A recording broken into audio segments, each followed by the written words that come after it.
I really think the times have changed from really back in the days where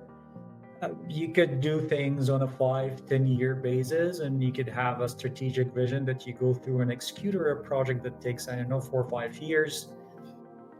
which is pretty well defined. You take a year in order to think through all your requirements, how you want to set it up, and then you go do it. I think these times are gone. Today, because the market and technology are moving so fast, and also the internal requirements and needs are also moving so fast, you don't really have the privilege of just doing that anymore.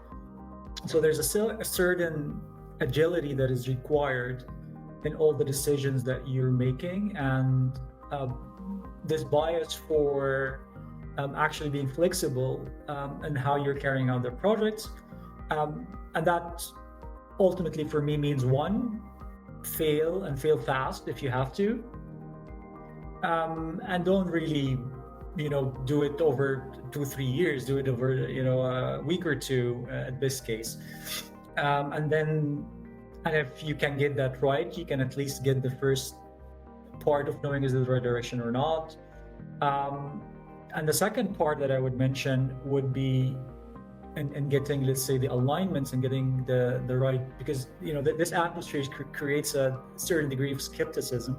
within the stakeholders as well. And this is where you need to create small success stories and then use them in order to kind of as an incremental stepping stone into something bigger, where otherwise it becomes really very difficult to get the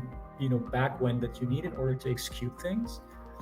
And I think the third thing that I would mention is when we're looking at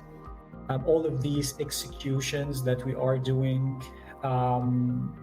across all the different areas, they need to still somehow be able to come back with the return, and that you're able to go back and say, well, I've executed this much from the journey, and this is how much I'm getting back. And being able to say, well, this works, it doesn't work, let's move forward with a different thinking.